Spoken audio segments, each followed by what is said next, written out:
প্রতিদিনই আরও স্পষ্ট হচ্ছে যে তৃণমূল কংগ্রেসে দুর্নীতি কতটা গভীরভাবে গাঁথা। সুপ্রিম কোর্টের নির্দেশে ২৬,০০০ শিক্ষকের চাকরি বাতিল সেই দুর্নীতির প্যান্ডোরার বাক্স খুলে দিয়েছে।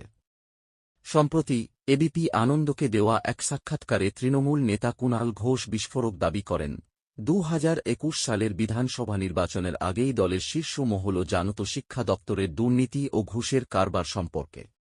তাই ভোটের পর পার্থ চ্যাটার্জিকে শিক্ষা দপ্তর থেকে সরিয়ে দেওয়া হয়, শিল্প মন্ত্রকে পাঠানো হয় দলীয় ভাবমূর্তি রক্ষার জন্য। চলুন ভিডিওটি দেখি। চট্টোপাধ্যায় যেই গন্ডগোলটায় যুক্ত, এটা দলের কাছে অনেক আগে থেকে খবর ছিল। বলছো কি? পার্থ চট্টোপাধ্যায় তিনি বা তার নাম করে কেউ কেউ টাকা তুলছেন, এটা তার অনেক আগে থেকে এটা দলের কাছে খবর ছিল। এটা 2021-এর ভোটের আগে থেকে খবর ছিল।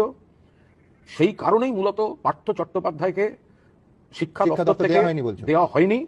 এবং এই বক্তব্য নতুন মাত্রা পেয়েছে যখন কলকাতা হাইকোর্ট 2016 সালের স্টেট লেভেল সিলেকশন টেস্ট সম্পূর্ণ বাতিল করে, যার ফলে প্রায় ২৬,০০০ চাকরি চলে যায়।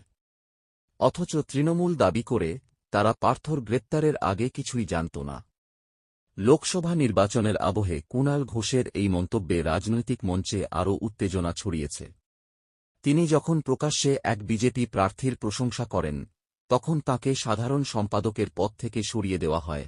এই ঘটনাও প্রশ্ন তুলেছে দলের ভিতরের চালচিত্র নিয়ে। একটি বিষয় আজ স্পষ্ট, মমতা বন্দ্যোপাধ্যায়ের সরকার দুর্নীতিতে জর্জরিত।